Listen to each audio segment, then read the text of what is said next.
mo ba yung sakyan ko? Kapatid, pasensya na. Ito kasi si Boy, bago lang nagmamaneho dito. Ay, si sir! Kayo po pala. Sige, hayaan nyo na lang po. Sige po, pasensya na po.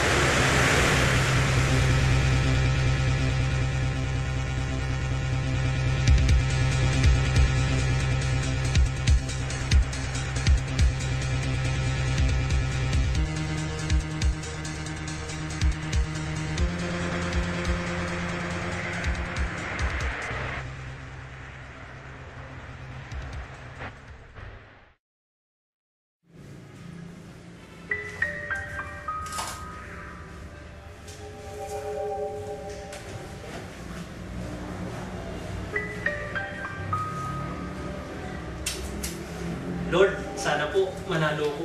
Pagkaloob po sa akin ito para mabayaran ko na lahat ng utang ko.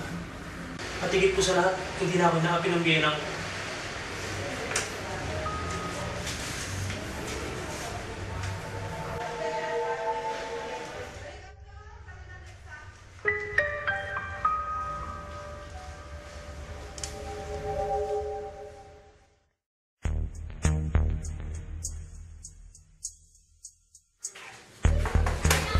Magandang umaga ho.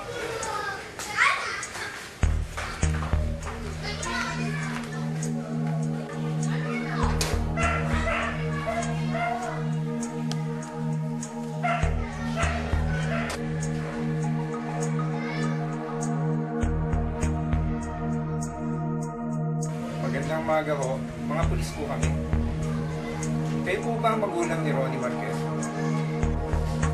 Bakit? Ano pong nangyayari sa anak ko? Nagkaroon po kasi ng rumble sa eskwelahan. Ano? Anong sinalaman na anak ko doon? Isa po siya sa tinuturong leader. Ano? Imposible po yun. Mabait na bata ang anak ko. Mrs., kung maaari lang po sana ay maimbitahan namin siya sa presinto upang magbigay linaw sa insidente. Wala siya dito. Sandali, tatawagan ko na yung asawa ko.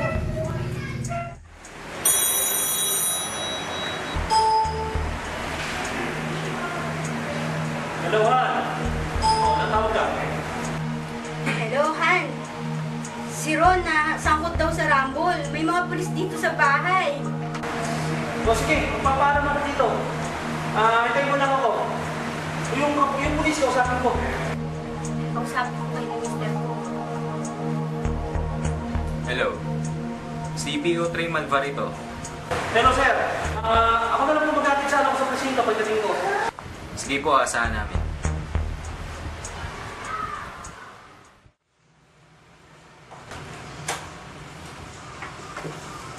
Anong nangyari sa lakad niyo?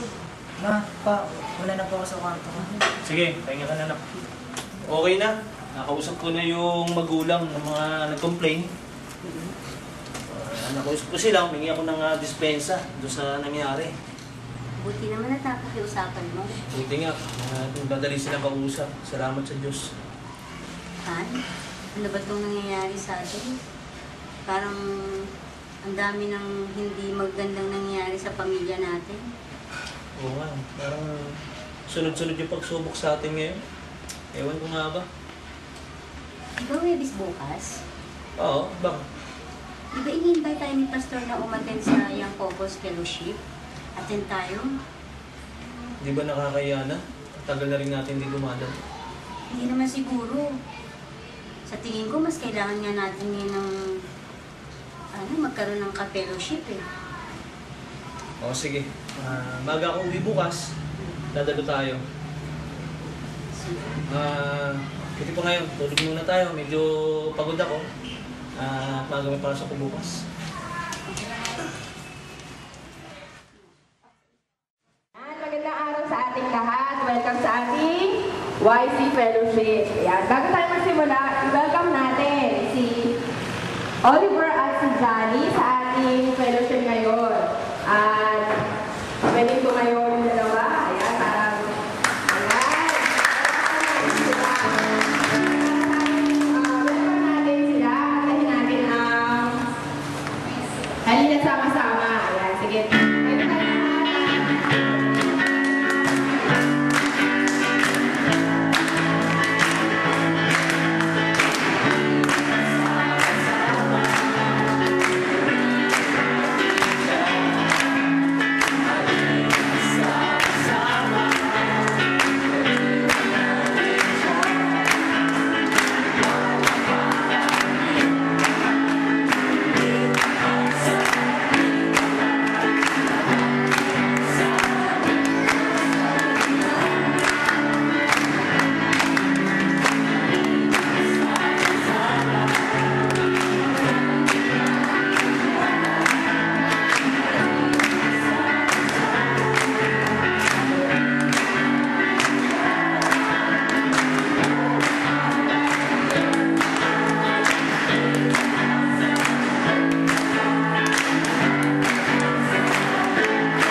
asawa.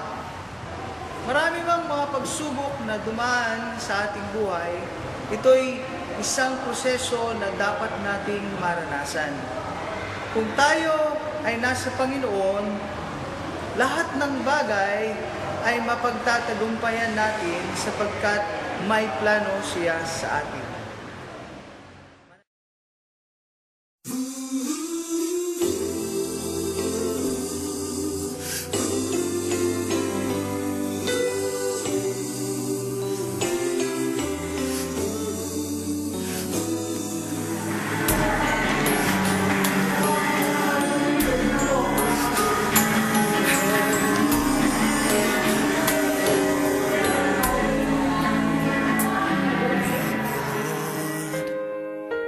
Lead me by the hand and help me face the rising sun.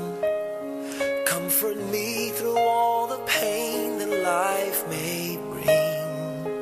There's no other hope that I can lean upon. Lead me, Lord. Lead me all my life. Walk by me.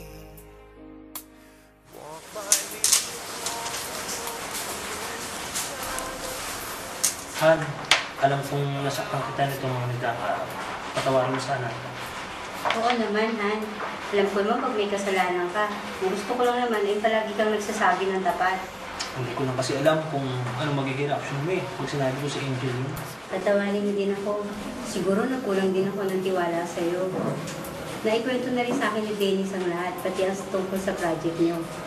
Simula ngayon, hindi na ako magsiselos. Hindi ka nagalit. Hindi na, kasi tanggap ko ng gwapo ang asawa ko. Ano nga pala sabi ni Inay? Ang totoo niyan, proud siya sa'yo. Kasi kahit ganito ang buhay natin, buo pa rin ang pamilya natin. At sasama raw siya magsimba sa linggo. Ganun ba? Sige, pakitawag mo yung mga bata.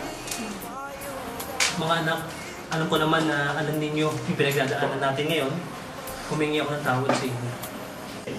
Ako din po, pa, ma. Hindi ko po ginusto ang mga nangyari. Tindihan ka namin, anak. Basta may problema kayo, nandito lang kami ng papa niyo. Oo nga mga anak, turing mo kami mga kaibigan. Opo, simula ngayon, pipiliin ko ng mga barkadang aking sasamahan. O ikaw naman, Joy. Wala pong mga sabi. Ganon? May boyfriend ka na siguro, no? May ganun? Sinabi sa akin ni Rose yung wifey, pinupormahan ka daw ni Victor. Victor? Yung anak ng pastor? Ala, papa naman eh. Oo, dalaga ng anak ko. Papuntahin mo dito yan, ha? Walang anak-anak ng pastor sa akin. Bayaan mo na siya, ha? Alam niya na yung ginagawa niya, alam niya na ang tama. Pa, ma, okay na po ba sa inyo?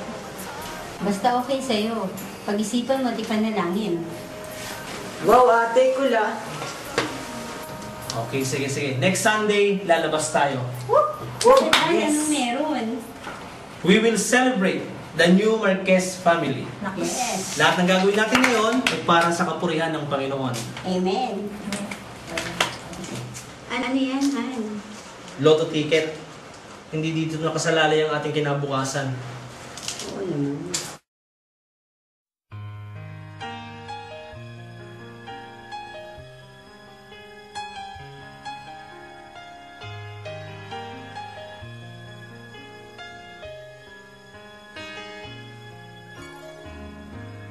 Here we are at the start, committed to each other by His word and from our hearts.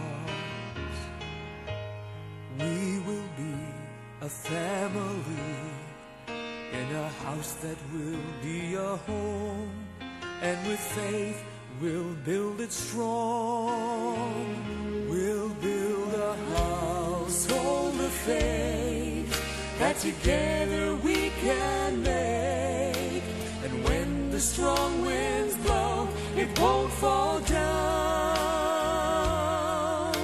As one in Him we'll grow, and the whole world will know we are a household of faith.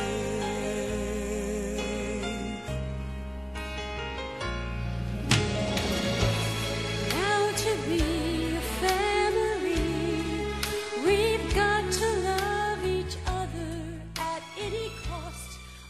Akala ko tuluyan ng masisira ang pamilya ko.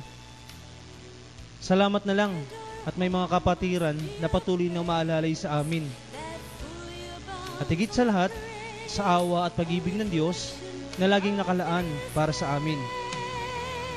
Ngayon, isang pamilyang masaya na naglilingkod sa Panginoong Diyos. Yan ngayon ang aking pamilya.